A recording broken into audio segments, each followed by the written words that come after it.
नमस्कार, welcome to मीमांसा academy. ये लेक्चर है मध्य प्रदेश की ज्योग्राफी का, जिसके अंतर्गत हम करने वाले हैं मध्य प्रदेश के नदियों के मोस्ट आईएमपी एवं पीवाई क्वेश्चन। तो जो उसका पहला क्वेश्चन है वो कहता है कि नर्मदा बेसिन का कुल क्षेत्रफल कितना है। तो ध्यान रखना, जो मध्य प्रदेश है, मध्य प्रदेश जो है ये है नदियों का मायका, नदियों का मायका कहलाता है। वह क्लियर? ठीक है। क्यों कहलाता है? क्योंकि यहाँ पर सर्वाधिक नदियाँ बहती है इसलिए। और जो मध्य प्रदेश है इसकी सबसे लंबी नदी कौन सी है? तो वो है नर्मदा। हुआ क्लियर? ठीक है। ये इसकी सबसे लंबी नदी है जिसका उद्गम होता है अमरकंटक से। अमरकंटक से इसका होता है उद्गम। और जो ये नदी है ये खंबात की खाड़ी, खंबात की जो खाड़ी है, ठीक है, वहां पे जाके ये मिल जाती है समुद्र से। ठीक है। और इसकी जो लंबाई है, इसकी लंबाई कितनी है? तो वो है 1312 किलोमीटर इसकी कुल लंबाई है, जिसमें से ये 10,777 किलोमीटर जो है ये मध्य प्रदेश में बहती है। वह क्लियर? इसका जो बेसिन का क्षेत्रफल है वो है 98,796 वर्ग किलोमीटर। ठीक है। इसमें से जो मध्य प्रदेश के अंतर्गत जो इसका क्षेत्रफल आता है बेसिन का, वो आता है 85,149 वर्ग किलोमीटर। ये आता है कहाँ पर? एमपी के अंतर्गत आता है। वह क्लियर? और यहाँ पूछा है उसने बेसिन का क्षेत्रफल कितना है, तो इसका आंसर होगा ऑप्शन डी, 19,796 इसका कुल बेसिन का क्षेत्रफल है, जिसके अंतर्गत एमपी में आता है 85,149 वर्ग किलोमीटर एमपी के अंतर्गत आता है। वह क्लियर? जो नर्मदा है इसका नाम मिलता है हमें रेवा। ठीक है। और रेवा नाम कहाँ मिलता है? तो ये मिलता है सतपथ ब्राह्मण, सतपथ ब्राह्मण, ब्राह्मण नाम मिलता है हमें इसका रेवा। वह क्लियर? वह क्लियर? और जो रेवा नाम दिया था ये दिया था इनके पति पुरुकुत्स ने, पौराणिक मान्यता के अनुसार। यहां से इतने क्वेश्चन कराया कि जो मध्य प्रदेश है उसे क्या कहते हैं? तो उसे कहते हैं नदियों का मायका कहा जाता है। क्यों कहते हैं? क्योंकि यहाँ पर सर्वाधिक नदियाँ बहती है इसलिए। जो नर्मदा है इसका, और जो मध्य प्रदेश है इसकी सबसे लंबी नदी कौन सी है? तो वो है नर्मदा। ये सबसे लंबी नदी है एमपी की, परंतु ये क्वेश्चन करता है कि भारत में इसका स्थान कौन सा है लंबाई में, तो वो स्थान कौन सा है? तो वो स्थान है 5वां। वह क्लियर?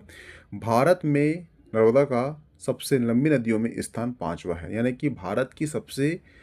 भारत की 5वीं सबसे बड़ी नदी है। वह क्लियर? ठीक है। दूसरी चीज, जो नर्मदा है इसका उद्गम कहाँ से होता है? तो इसका उद्गम होता है अमरकंटक से, जो खंबात की खाड़ी में गिरती है। ठीक है। और ये सतपुड़ा और विंध्य श्रेणी के बीच से बहती है। और ये बहती किस में है? ये बहती है भ्रंश घाटी में बहती है। तो जगह सकरी होती है तो बहुत तेजी से निकलती है। ठीक है।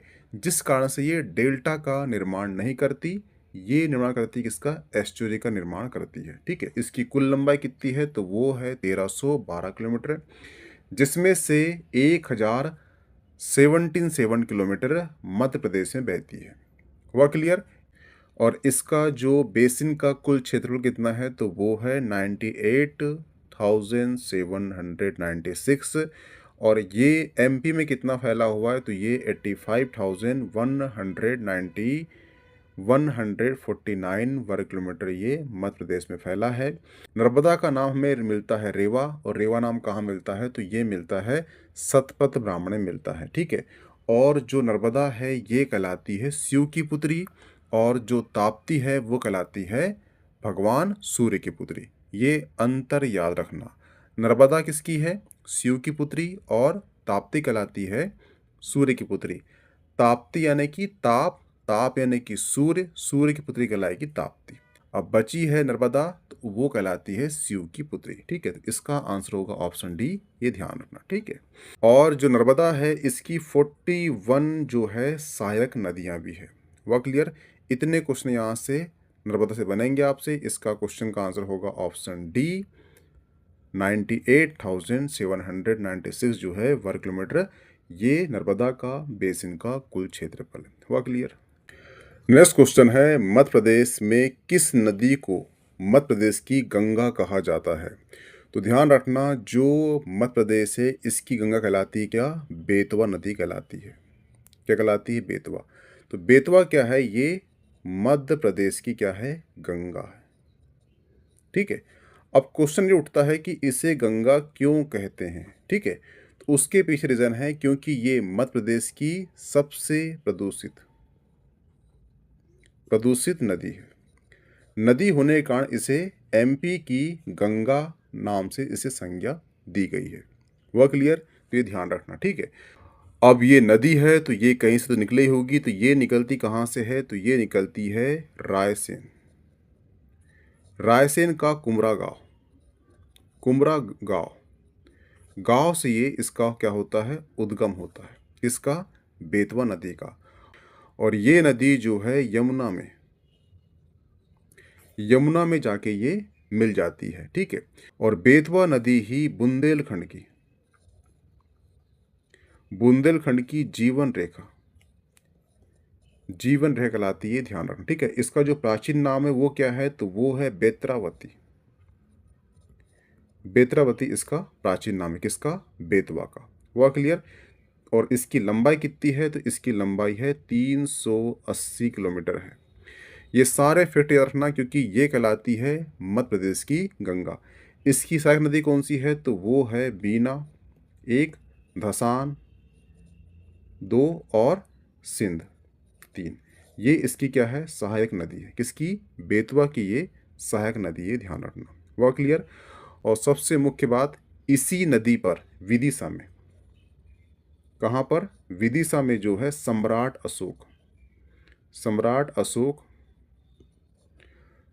अशोक बांध, जिसे हलाली परियोजना भी कहा जाता है, ये इसी नदी पर स्थित है। और एक क्वेश्चन पूछता है कि जो विदिशा है ये किस नदी किनारे बसा हुआ है? तो विदिशा जो है ये किस नदी के? बेतवा नदी किनारे बसा हुआ है। हुआ क्लियर? यहाँ से क्वेश्चन कराया कि जो मध्य प्रदेश की गंगा किसे कहते हैं? तो वो कहते हैं बेतवा को। बेतवा का उद्गम कहाँ से हुआ है? तो ये हुआ है रायसेन के कुमरा गांव से इसका उद्गम हुआ है। मिलती किस में है? तो ये यमुना में जाके मिल जाती है। और इसे गंगा क्यों कहते हैं? क्योंकि ये एमपी की सबसे प्रदूषित नदी है। इसकी लंबाई कितनी है? 380 किलोमीटर लंबाई है। और ये बुंदेलखंड की जीवन रेखा कहलाती है। हुआ क्लियर? इसका प्राचीन नाम क्या है? तो ये बेत्रावती इसका प्राचीन नाम है। बीना, धसान, सिंध इसकी जो ये सहायक नदियां हैं। और विदिशा में बेतवा नदी पर ही सम्राट अशोक बांध, जिसे हलाली परियोजना के नाम से जाना जाता है, ये इसी नदी पर स्थित है। और जो विदिशा शहर भी है वो बेतवा नदी के तट पर स्थित है। ठीक है, तो यहाँ से इतने क्वेश्चन करेगा। इसका आंसर होगा ऑप्शन ए, बेतवा नदी, मध्य प्रदेश की गंगा। नेक्स्ट क्वेश्चन है, इनमें से कौन सी मध्य प्रदेश में दूसरी सबसे लंबी नदी है? तो इसका आंसर है मध्य प्रदेश की सबसे लंबी नदी कौन सी है? तो वो है नर्मदा। हुआ क्लियर? और दूसरी कौन सी नदी लंबी है? तो वो है चंबल। ठीक है, तीसरी कौन सी है? तो वो है सोन। ठीक है, इस प्रकार से नदियों का सीक्वेंस 1 2 3 आपको याद होना चाहिए। तो सबसे लंबी नदी कौन सी है? तो वो है कौन सी? नर्मदा। दूसरी चंबल और तीसरी कौन सी है? वो सोन नदी है। हुआ क्लियर? इसका जो आंसर होगा, इसका आंसर हो जाएगा ऑप्शन ए, चंबल नदी। ठीक है, जो चंबल नदी है ये मध्य प्रदेश की दूसरी सबसे क्या लंबी नदी है एमपी की। हुआ क्लियर? और इसका जो प्राचीन नाम है वो क्या है? वो चर्मावती है। चर्मावती क्या है? इसका प्राचीन नाम है। और ये इंदौर के महू तहसील के कहाँ से? जानापाव पहाड़ी से इसका क्या होता है? उद्गम होता है। और ये जो है उत्तर प्रदेश में, यूपी में किसके पास? इटावा के पास किस में जाकर मिल जाती है? ये यमुना में जाकर मिल जाती है। कौन सी? चंबल नदी। ठीक है, और ये ध्यान रखना कि जो यमुना की नदी से यमुना जा रही है इस टाइप से, ठीक है, तो यहाँ से जो आके मिल रही है इसमें यानी कि दाईं ओर से मिलने वाली में सबसे लंबी नदी या सबसे बड़ी नदी कौन सी है? तो वो चंबल है। ये ध्यान रखना कि यमुना की जितनी भी नदियाँ होगी उन नदियों में बाईं ओर से सबसे बड़ी नदी जो मिल रही है सहायक नदी, वो कौन सी है? चंबल नदी है, जिसका उद्गम कहाँ से हो रहा है? इंदौर के पास है जाना पाव पहाड़ी। जाना पाव पहाड़ी में एक महान हस्ती का जन्म हुआ था, और वो कौन है? तो वो है परशुराम। परशुराम का जन्म जो है ये मध्य प्रदेश के जाना पाव पहाड़ी में हुआ था। इसलिए आप देखना रिसेंट में वहाँ पे जाना पाव में इनका मंदिर बन रहा है। किसका? परशुराम का। हुआ क्लियर? ये ध्यान रखना, ठीक है। इसमें एक नोट ध्यान रखना कि जो चंबल नदी है इसमें मध्य प्रदेश की पहली बहुउद्देशीय नदी घाटी परियोजना, उसका नाम क्या है? चंबल। चंबल नदी, चंबल नदी घाटी परियोजना। परियोजना जो है 1954 में क्या हुई थी? आरंभ हुई थी, और इसी परियोजना के अंतर्गत एक बांध बनाया गया था। उस बांध का नाम है गांधी सागर बांध। हुआ क्लियर? जिसकी क्षमता कितनी है? जिसकी क्षमता कितनी है? वो है 115 मेगावाट इसकी क्षमता है।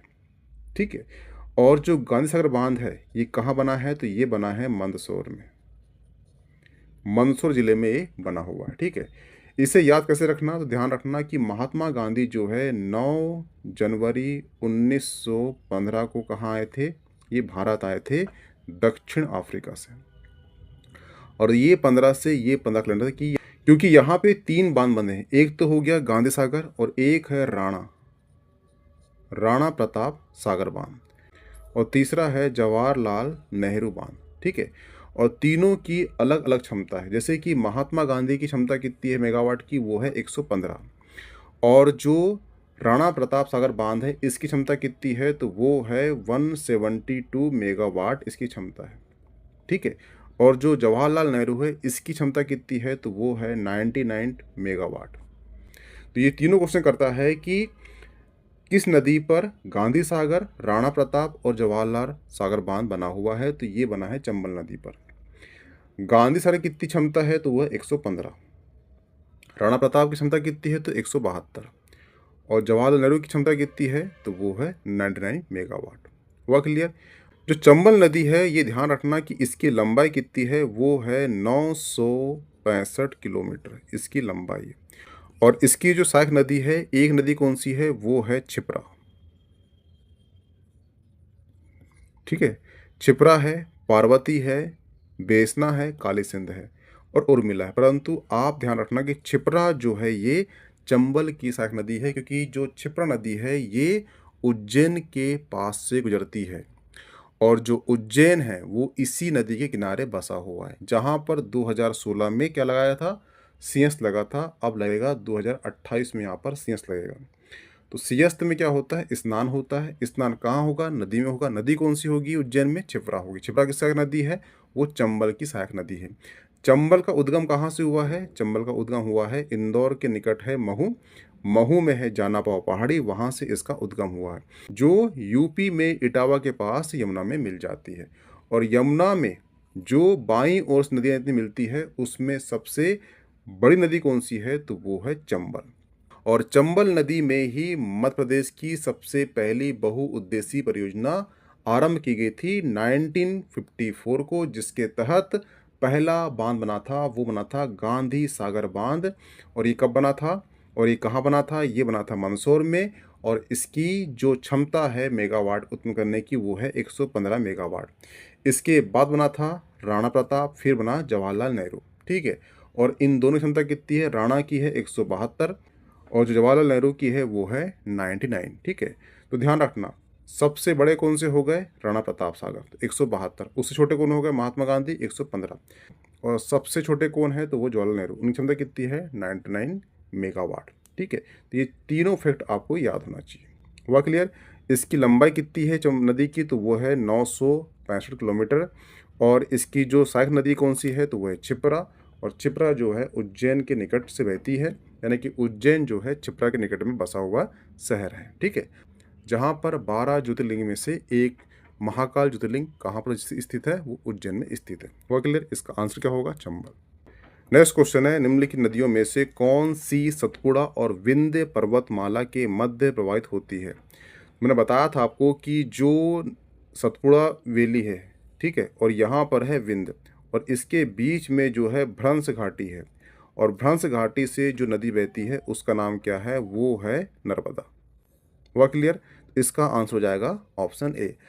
अगर हम नर्मदा की बात करें तो नर्मदा जो है मध्य प्रदेश की सबसे बड़ी नदी है, ठीक है, जिसका उद्गम कहाँ से होता है? अमरकंटक से होता है, जो खंबात खड़े जाके मिल जाती है, जिसकी कुल लंबाई कितनी है? 13-12 किलोमीटर की कुल लंबाई है, जो 10 कहाँ? एमपी में बहती है। इसका कुल जो बेसिन का क्षेत्रफल है वो है 98,796 वर्ग किलोमीटर, और मध्य प्रदेश में कितनी बहती है? वो बहती है 85,149 वर्ग किलोमीटर, ये बहती है एमपी में। और ये भारत की 5वीं सबसे लंबी नदी है और एमपी की सबसे लंबी नदी है, और इसका नाम मिलता है रेवा। रेवा कहाँ मिलता है? तो रेवा मिलता है सतपथ ब्राह्मण में मिलता है, ठीक है। और जो नर्मदा नदी है इसमें कुछ जलप्रपात है, जैसे कि कपिल धारा, धुआधार, सहस्त्रधारा और मानधता। ये सभी जो जलप्रपात है कहाँ पर है? नर्मदा नदी पर है। और इसमें कुछ प्रमुख बांध है, जैसे कि इंदिरा सागर बांध पुनासा में है, ओमकारेश्वर बांध खंडवा में है, महेश्वर बांध खरगोन में है, सरदार सरोवर बांध जो है ये नागौर में है। हुआ क्लियर? इस प्रकार से ये बांध है, जैसे कि इंदिरा सागर बांध का रखना याद कि ये इसकी क्षमता कितनी है विद्युत उत्पादन की? वो है 1000 मेगावाट। ओमकारेश्वर की जो विद्युत क्षमता उत्पन्न करने की वो 520 मेगावाट, और महेश्वर बांध की विद्युत उत्पादन क्षमता है वो है 400 मेगावाट, और सरदार सरोवर बांध की जो विद्युत उत्पादन क्षमता है वो है 1415 मेगावाट। हुआ क्लियर? ठीक है, तो इस प्रकार से सारे फैक्ट आपको याद होना चाहिए किसके? नर्मदा की। ये जो पीपीटी है मैं ऐड कर दूंगा, ठीक है। तो इसका आंसर क्या होगा? इसका आंसर होगा ऑप्शन ए। नर्मदा जो है सतपुड़ा विंध्य पर्वतमाला के मध्य से प्रवाहित होती है। ये भ्रंश घाटी में बहती है, इसलिए जो है इसकी स्पीड बहुत तेज होती है, इसलिए ये जो है डेल्टा का निर्माण नहीं करती, एस्चुरी का निर्माण करती है, ध्यान रखना। हुआ क्लियर? नेक्स्ट क्वेश्चन है, नर्मदा के बाएं तट पर मिलने वाली सहायक नदी कौन सी है? तो इसका आंसर है तवा नदी। तवा नदी जो है नर्मदा में मिलने वाली सहायक नदी है। और ये क्वेश्चन क्यों किया है, इसके पीछे क्या रीज़न है? तो इसके पीछे रीज़न है कि जो नदी है नर्मदा उसकी सबसे बड़ी सहायक नदी कौन सी है? तो वो है तवा नदी, ठीक है, इसलिए ये क्वेश्चन किया है। तवा नदी जो है ये काली मणि पहाड़ी महादेव पर्वत से निकलती है। हुआ क्लियर? और इसकी सबसे बड़ी विशेषता ये है कि इसमें सबसे लंबा मध्य प्रदेश का नदी पुल है, जिसकी लंबाई जो है 1322 मीटर है। हुआ क्लियर? दूसरी चीज, दूसरा फैक्ट याद रखना कि जो तवा नदी है इस पर जो पुल है, सबसे लंबा नदी पुल एमपी का, वो सबसे प्राचीन पुल भी है, ठीक है। और इसलिए ये क्वेश्चन यहाँ पे किया गया है, क्योंकि इस नदी की विशेषता ये है कि ये नर्मदा नदी की सबसे बड़ी सहायक नदियों में से एक है। ये क्वेश्चन इसलिए किया गया है क्योंकि जो नदी नर्मदा उसकी 41 जो है सहायक नदियां हैं, लेकिन इसमें से सबसे बड़ी सहायक नदी कौन सी है? तो वो है तवा। इसलिए ये क्वेश्चन यहाँ पे किया गया है। यहाँ ये पूछ लिया है कि बाएं तट से मिलने वाली कौन सी नदी है, तो सहायक नदी कौन सी है? वो तवा नदी है। हुआ क्लियर? ये ध्यान रखना, ठीक है। नेक्स्ट क्वेश्चन है, नर्मदा और ताप्ती एक गहरे चैनल के माध्यम से समुद्र में मिलती है, इसे क्या कहते हैं? तो इसे कहते हैं ज्वार नद या एस्चुरी कहते हैं, ठीक है। मैंने बताया था आपको कि यहाँ पर है विंध्य श्रेणी, ठीक है, ये है विंध्य श्रेणी और ये है सतपुड़ा श्रेणी, ठीक है। इसके बीच में है भ्रंश घाटी, और भ्रंश घाटी के बीच से बहती है कौन सी? नर्मदा और ताप्ती। नर्मदा और ताप्ती, ये दो नदी बैठती है, और ये भ्रंश घाटी बहुत सक्रिय होती है, ठीक है, इसलिए बहुत तेज बहती है, और इसी कारण से ये डेल्टा का निर्माण नहीं करती, ये बनाती है एस्चुरी बनाती है, यानी ज्वार नद बनाती है। और कहाँ जाके मिलती है? ये मिलती है खंबात की खाड़ी में, खंबात की खाड़ी में जाके मिल जाती है, ठीक है। और जहाँ ये निर्माण करती है किसका? और जहाँ पर ये निर्माण करती है किसका? आलिया बेट द्वीप का और सालिया बेट द्वीप का। हुआ क्लियर? तो खंबात की खाड़ी में जो सालिया बेट द्वीप है या आलिया बेट द्वीप है, ये बनता किससे है? ये बनता है नर्मदा और ताप्ती के कारण बनता है। हुआ क्लियर? तो ये ध्यान रखना इससे, ठीक है। इसका आंसर क्या हो जाएगा? Option A. यहाँ से क्वेश्चन कराया है कि जो नर्मदा और ताप्ती क्या बनाती है, तो वो बनाती है एस्चुरी। डेल्टा नहीं बनाती क्योंकि ये बहती है सकरी घाटी में बहती है, यानी भ्रंश घाटी में बहती है, इसलिए ये डेल्टा का निर्माण नहीं करती, ये बनाती है एस्चुरी। हुआ क्लियर? क्योंकि ये विंध्य और सतपुड़ा के मध्य से बहती है। और ये फैक्ट याद रखना कि जो नर्मदा है इसे कहते हैं शिवपुत्री, ठीक है। और जो ताप्ती है उसे कहते हैं सूर्य पुत्री कहते हैं, ठीक है। ये अंतर ध्यान रखना कि जो नर्मदा है इसे कहते हैं शिव की पुत्री और जो ताप्ती है इसे कहते हैं सूर्य की पुत्री। यहाँ कन्फ्यूजन बिल्कुल मत होना, ठीक है। और दोनों जो है कर्क रेखा के पैरेलल में समांतर बहती है। जो नर्मदा है ये कहाँ से निकलती है? ये निकलती है अमरकंटक से निकलती है, और जो ताप्ती है ये निकलती है बैतुल मुल्ताई से निकलती है। हुआ क्लियर? नर्मदा जो है ये शिव की पुत्री है और ताप्ती कौन सी है? ये सूर्य की पुत्री है, ठीक है। और ये दोनों जो है डेल्टा का निर्माण नहीं करते, ये बनाती है एस्चुरी। उसने यही क्वेश्चन किया, ठीक है। इसका आंसर क्या हो जाएगा? Option A. हुआ क्लियर? नेक्स्ट क्वेश्चन है, मध्य प्रदेश में मैकाल श्रेणी के अंतर्गत उद्गमित होने वाली नदियां कौन कौन सी है? तो इसका आंसर है ऑप्शन बी, नर्मदा और सोन जो है ये मैकाल श्रेणी से उद्गमित होती है, ठीक है। जो नर्मदा है और सोन है, ठीक है। नर्मदा जो है ये एमपी की सबसे बड़ी नदी है, ठीक है। और जो सोन है ये थर्ड नंबर की, यानी तीसरे नंबर की सबसे बड़ी नदी है, सबसे बड़ी नदी है। वह क्लियर? और दोनों का उद्गम नर्मदा और सोन और इसके साथ निकलती एक जोहिला, इन तीनों नदियों का उद्गम जो है ये मैकाल श्रेणी से होता है। वह क्लियर? ये ध्यान रखना। अब बात करते हैं सोन की। सोन की लंबाई कितनी होती है? वो होती है 780 किलोमीटर इसकी लंबाई है। वह क्लियर? और जो सोन है ये कहाँ मिलती है? ये गंगा, गंगा में जाकर मिलती है। यानी कि मध्य प्रदेश से निकलने वाली नदियाँ सोन है जो गंगा की सहायक नदी है, यानी गंगा बेसिन का भाग कौन सी है? सोन नदी है।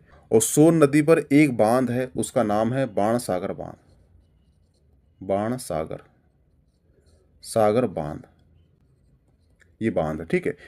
एक क्वेश्चन करता है कि जो बाणसागर बांध है ये किसके नाम पर रखा गया है? तो एक कवि हुए हैं महान, उनका नाम है बाण भट्ट। बाण भट्ट के नाम पर बाणसागर बांध रखा गया है। बाण भट्ट कौन थे? तो ये एक कवि थे। किसके दरबार में थे? तो ये थे हर्षवर्धन, हर्षवर्धन के दरबार में कवि थे। और इनकी जो रचना है, रचना दो है, एक है हर्षचरित्र, हर्षचरित्र, और एक है कादम्बरी, ठीक है। ये दो जो है इनकी रचना याद रखना। ये क्वेश्चन करता है कि कादम्बरी या हर्षचरित्र किसकी रचना है? तो ये है बाण भट्ट की रचना है। हुआ क्लियर? बाण भट्ट कौन है? तो ये हर्षचरित्र के दरबार में कवि थे। और जो बाण भट्ट का जो निवास स्थल था वो कहाँ था? वो था सोन नदी का तट। इसलिए सोन नदी में जो बाण सागर बांध रखा गया है, इसलिए सोन नदी में जो बाण सागर बांध बनाया गया है वो एक्चुअली बाण भट्ट के नाम पर रखा गया है। हुआ क्लियर? जो सोन नदी है ये कहाँ मिलती है? गंगा मिलती है। इसका उद्गम कहाँ से होता है? मैकाल श्रेणी से होता है। और ये एमपी की तीसरे नंबर की सबसे बड़ी नदी है। हुआ क्लियर? इसकी लंबाई कितनी है? तो वो है 780 इसकी लंबाई है। हुआ क्लियर? ये ध्यान रखना कि जो मैकाल श्रेणी है यहाँ से निकलती है नर्मदा, सोन, ठीक है, जोहिला, और एक निकलती कौन सी? महानदी, ठीक है। ये चार नदी का उद्गम होता है कहाँ से? मैकाल श्रेणी से, ठीक। तो यहाँ से क्वेश्चन कराया है कि मैकाल श्रेणी जो है इसके अंतर्गत किन किन नदियों का उद्गम होता है? तो वो है नर्मदा, सोन, जोहिला और महानदी। नर्मदा की पहले हमने बात कर चुके हैं, तो यहाँ बात करते हैं हम सोन की। सोन जो है एमपी की तीसरी सबसे बड़ी नदी है। इसकी लंबाई कितनी है? 780। इसका उद्गम कहाँ से होता है? मैकॉल श्रेणी से। और ये कहाँ मिलती है? गंगा जाके मिल जाती है, ठीक है। इसमें एक बाण सागर बांध है, और जो बाण सागर बांध है वो रखा गया है बाणभट्ट के नाम पर रखा गया है। बाणभट्ट कौन थे? तो ये एक कवि थे। किसके दरबार में कवि थे? तो ये हर्षवर्धन राजा हुआ है उसके दरबार में कवि थे। इनकी दो रचना है, हर्षचरित्र और कादम्बरी। तो यहाँ से इतने क्वेश्चन करेगा, ठीक है। इसका आंसर होगा ऑप्शन बी, नर्मदा और सोन। हुआ क्लियर? नेक्स्ट क्वेश्चन है, मध्य प्रदेश के शहडोल जिले में स्थित बाण सागर बांध का नाम किसके नाम पर रखा गया है? मैं बता चुका था कि ये जो है सोन नदी पर है, और सोन नदी के तट में ही बाणभट्ट का निवास स्थल था। और बाणभट्ट जो है ये हर्षवर्धन के क्या? दरबारी कवि थे। इनकी दो रचना है, एक है हर्षचरित्र और एक है कादम्बरी। हुआ क्लियर? और बाण सागर बांध जो है इन्हीं के नाम पर रखा गया है। हुआ क्लियर? इसका आंसर क्या होगा? इसका आंसर होगा ऑप्शन बी, बाण सागर। तो इसका आंसर होगा बाण सागर बांध जो है बाणभट्ट के नाम पर रखा गया है। हुआ क्लियर? जो सोन नदी में स्थित है। नेक्स्ट क्वेश्चन है, मध्य प्रदेश में क्षिप्रा नदी का उद्गम किस स्थान से होता है? तो जो क्षिप्रा नदी है इसका उद्गम होता है काकरी बरडी पहाड़ी से होता है। अगर हम बात करें क्षिप्रा नदी की, ठीक है, तो क्षिप्रा नदी का उद्गम कहाँ से होता है? ये काकरा बरडी पहाड़ी से होता है। अब ये निकल रही है तो कहीं ना कहीं जाके मिलती होगी, तो ये मिलती है चंबल में। हुआ क्लियर? चंबल नदी की सहायक नदी है, ठीक है। अब जो क्षिप्रा है इसकी भी सहायक नदी हुई, कोई ना कोई होगी। तो एक नदी है कौन सी? खान नदी। खान नदी इसकी क्या है? सहायक नदी है। और खान नदी की विशेषता यह है कि जो इंदौर शहर है, इंदौर शहर जो है खान नदी के तट में बसा हुआ है। हुआ क्लियर? और दूसरी सबसे बड़ी विशेषता यह है कि जो उज्जैन है, उज्जैन शहर जो है क्षिप्रा नदी के तट में स्थित है। यानी कि महाकाल मंदिर, यानी कि जो 12 ज्योतिर्लिंग है उसमें से एक महाकाल मंदिर है, और ये महाकाल मंदिर जो है क्षिप्रा नदी के तट में स्थित है।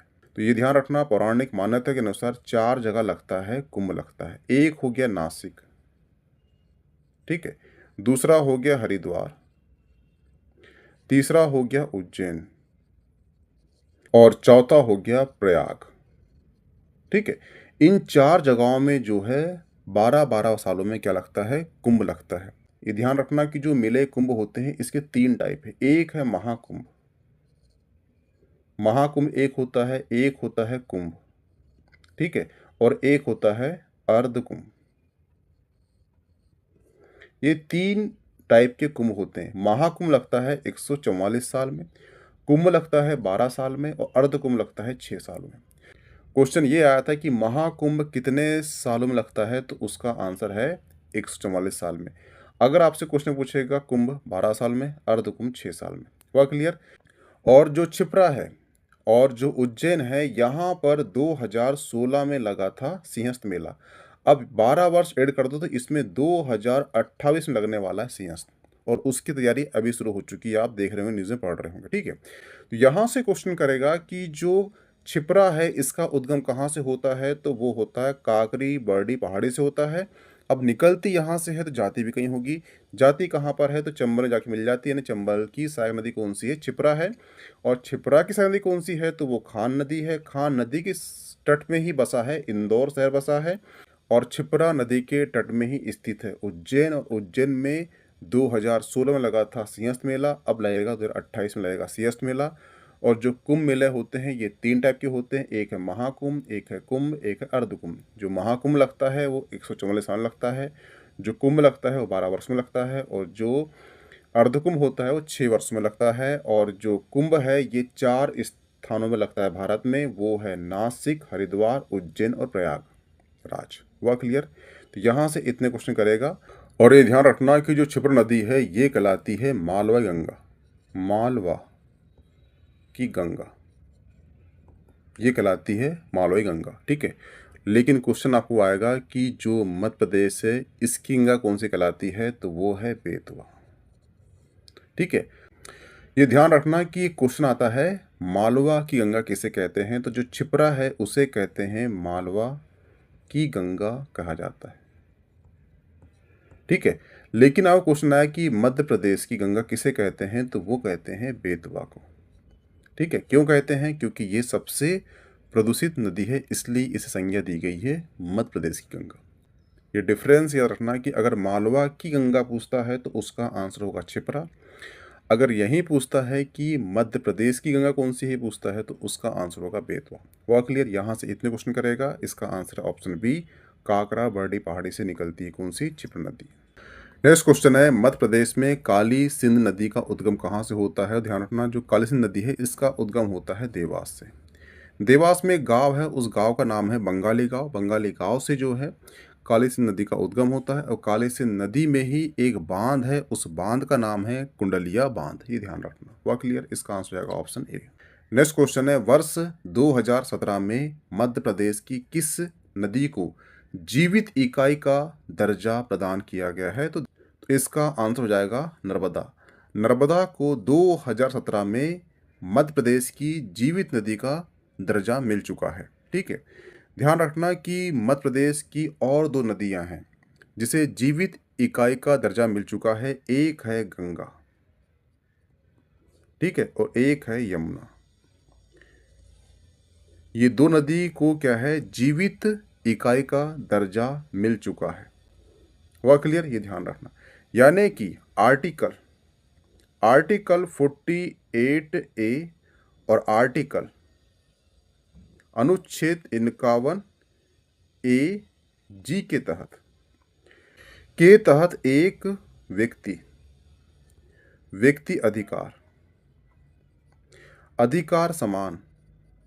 अधिकार समान वैधानिक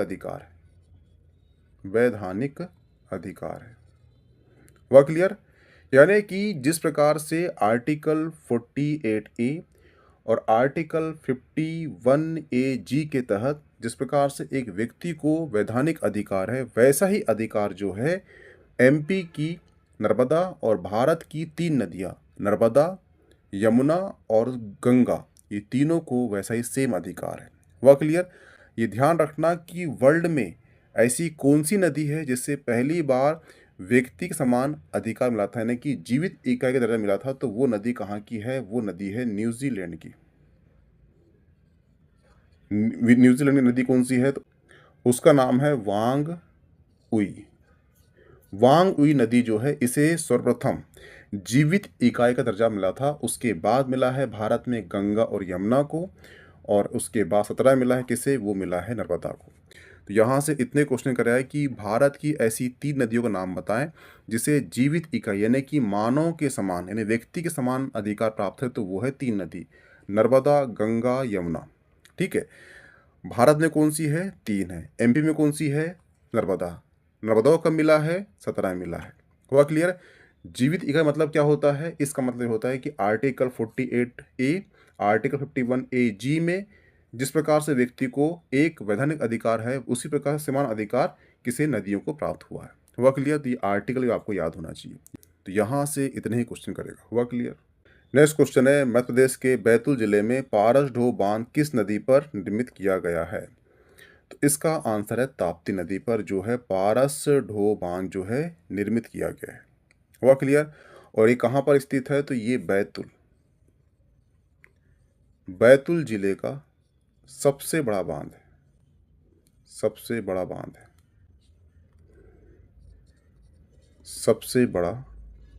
है।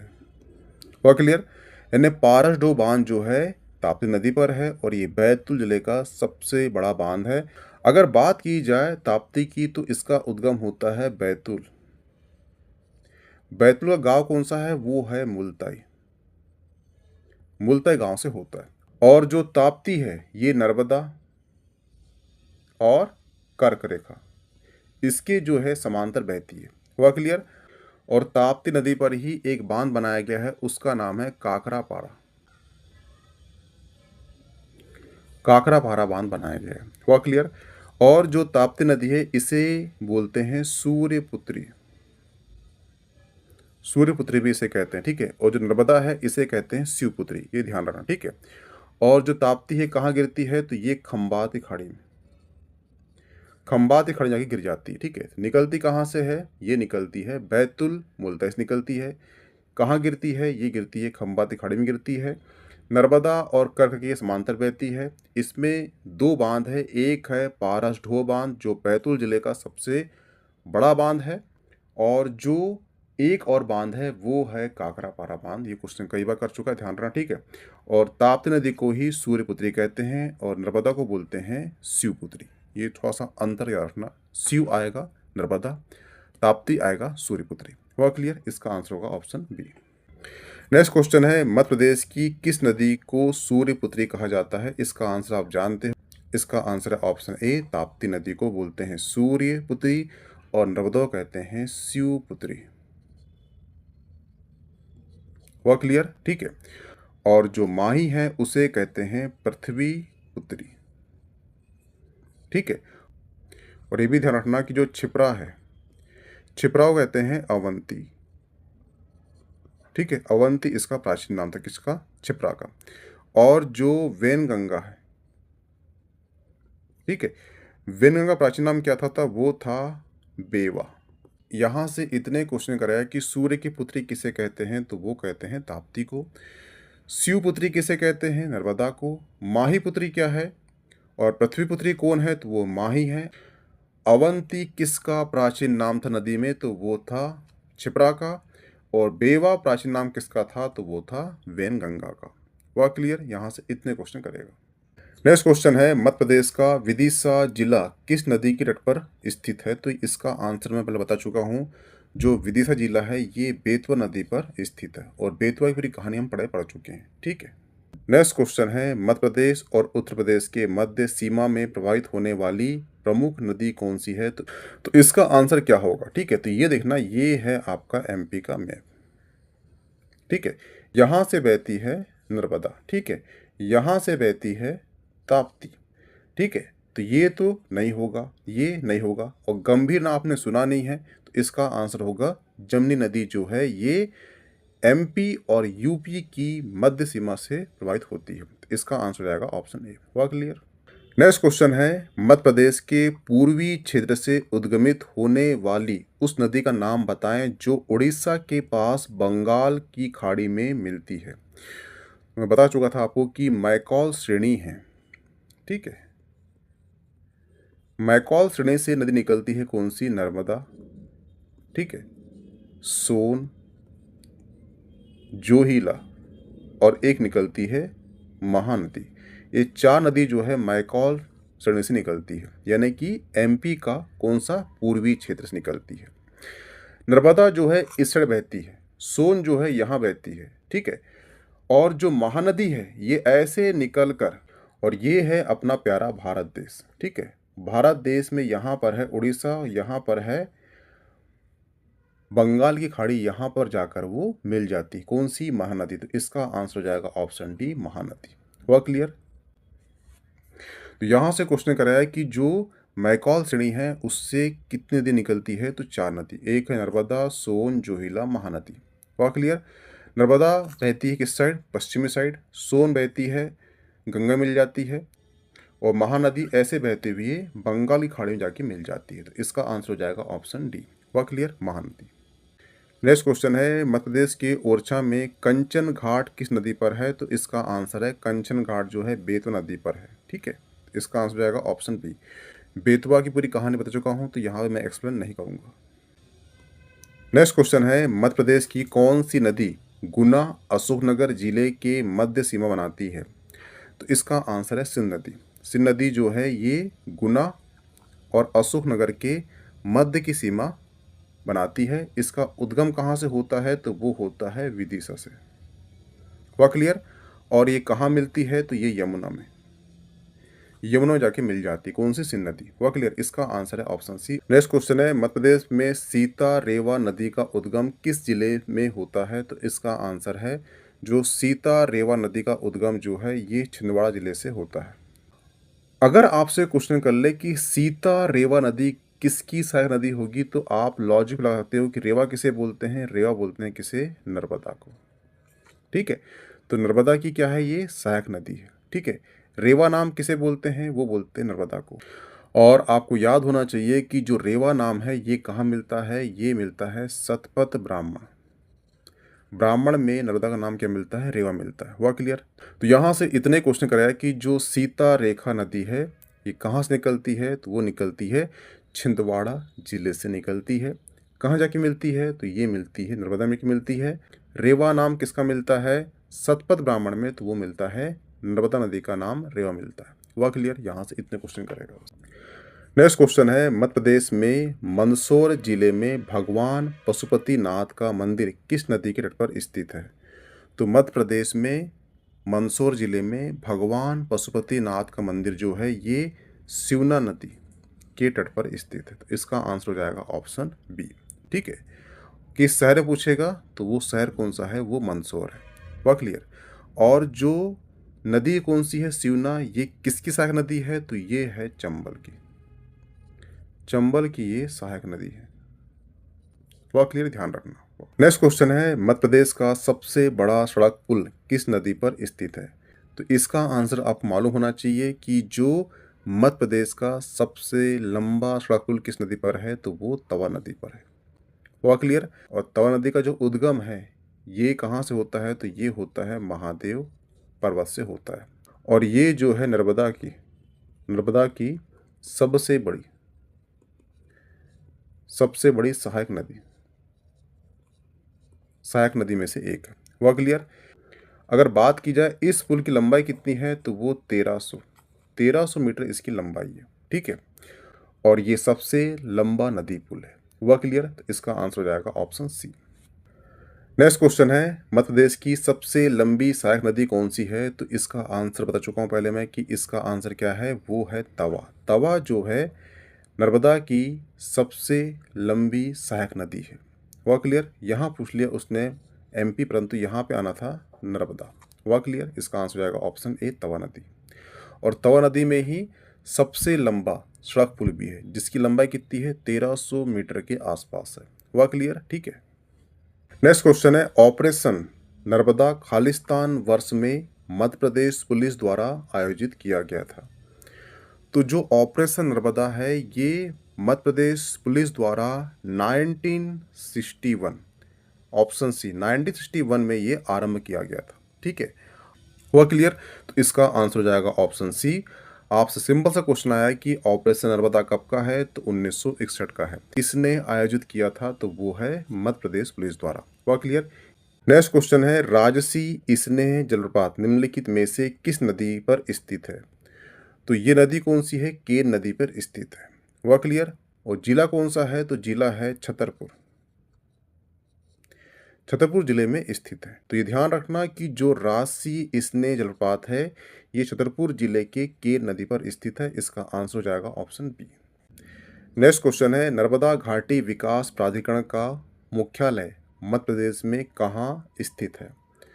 तो ध्यान रखना, जो मध्य प्रदेश नर्मदा घाटी विकास प्राधिकरण का जो हेडक्वार्टर है या मुख्यालय है ये कहाँ पर है? ये भोपाल में। हुआ क्लियर? तो इसका आंसर हो जाएगा ऑप्शन बी भोपाल। और ये ध्यान रखना कि जो नर्मदा घाटी विकास प्राधिकरण गठन का हुआ था, गठन हुआ था 1985 में हुआ था। और ये क्वेश्चन जो है मध्य प्रदेश पीएससी में ये क्वेश्चन कर चुका है। इसलिए ध्यान रखना कि ये क्वेश्चन कर चुका है कि हेडक्वार्टर कहाँ पर है, इसलिए अब ये क्वेश्चन कर रहा है कि नर्मदा घाटी विकास प्राधिकरण का जो गठन है ये कब हुआ था? तो ये हुआ था 1985 में। और ये क्वेश्चन जो है मध्य प्रदेश का जो पीएससी होता है उससे प्री में क्वेश्चन कर चुका है। ठीक है, नेक्स्ट क्वेश्चन है, निम्नलिखित में से किस नदी का स्रोत मध्य प्रदेश में नहीं है? ठीक है, तो आपने चंबल सुना है, नर्मदा सुना है, ताप्ती सुना है, परंतु दामोदर कहीं से सुना? दामोदर का उल्लेख एमपी में कहीं पर भी नहीं है। तो इसका आंसर हो जाएगा ऑप्शन डी। नेक्स्ट क्वेश्चन है, मध्य प्रदेश में क्षिप्रा नदी किस नदी की एक प्रमुख सहायक नदी है? तो उसका आंसर है चंबल नदी की सहायक नदी है। और क्षिप्रा की कहानी बता चुका हूँ मैं आपको पूरी कहानी, तो यहाँ पे एक्सप्लेन नहीं करूँगा। क्षिप्रा जो है ये मालवा की गंगा कहलाती है, ध्यान रखना। ठीक है, नेक्स्ट क्वेश्चन है, मध्य प्रदेश से निकलने वाली निम्नलिखित में से कौन सी नदी जो मध्य प्रदेश महाराष्ट्र गुजरात से होकर बहती है? इसका आंसर है ऑप्शन ए नर्मदा नदी। ठीक है, और इसको हम पूरा पढ़ चुके हैं कि नर्मदा क्या है, कहाँ से निकलती है, कहाँ जाती है, लंबाई कितनी है, कौन कौन से जलप्रपात है, कौन कौन से इसमें बांध बने हुए, ये सब कुछ पढ़ चुके हैं। ठीक है, तो ये सारे क्वेश्चन कर चुके हैं, ठीक है।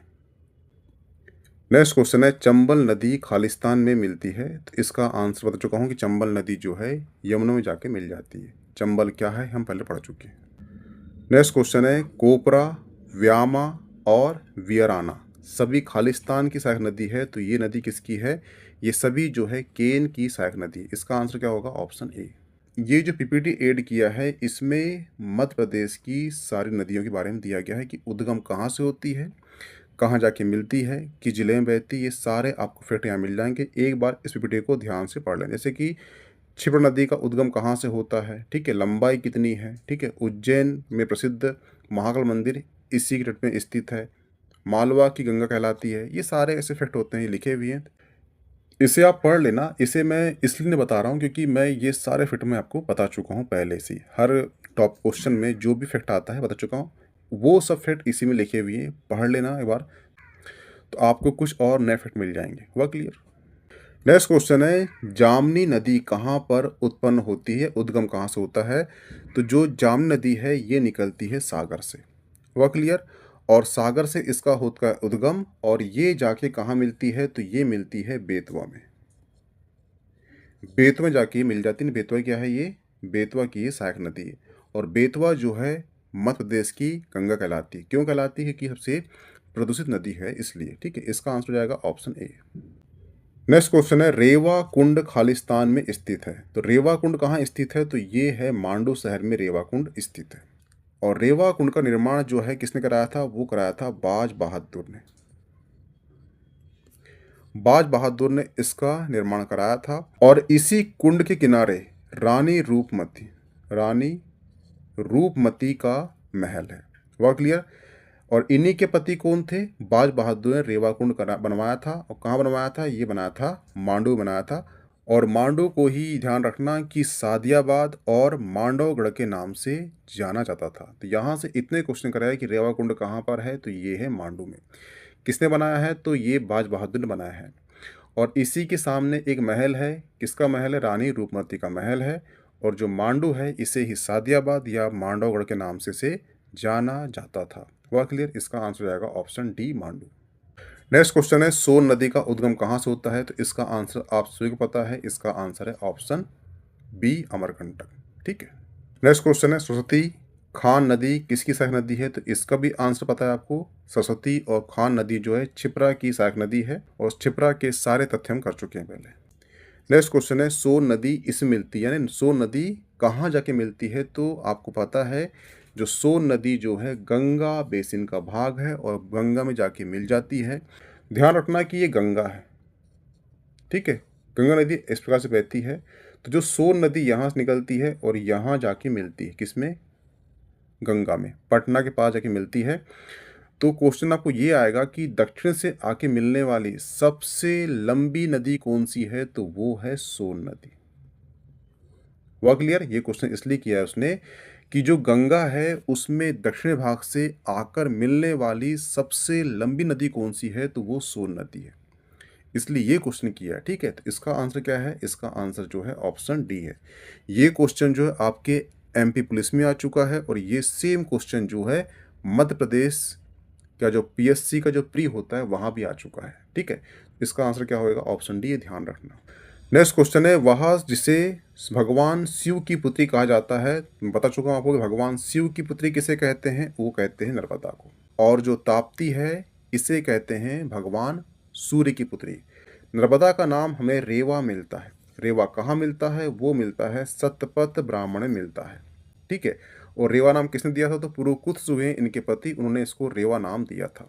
हुआ क्लियर? ये ध्यान रखना। और रेवा को ही भगवान शिव की पुत्री कहा जाता है। इसका आंसर क्या होगा? Option C. नेक्स्ट क्वेश्चन है, नर्मदा के समांतर बहने वाली नदी कौन सी है? तो बता चुका हूँ, नर्मदा के समांतर कौन सी बहती नदी? वो बहती है ताप्ती। और ताप्ती को ही बोलते हैं सूर्य की पुत्री। सूर्य की पुत्री कहा जाता है। हुआ क्लियर? इसका जो उद्गम है वो बैतूल के मुल्ताई गांव से होता है, ठीक है। और ये जो है नर्मदा और कर्क रेखा के समांतर बहती है, तो इसका आंसर आएगा ऑप्शन डी। तो यहाँ पे आपका लेक्चर समाप्त होता है। इसकी पीडीएफ मिल जाएगी आपको मीमांसा एकेडमी के एप्लीकेशन पर, तो प्लीज़ उसे ज्वाइन कर लीजिए। Okay, thanks.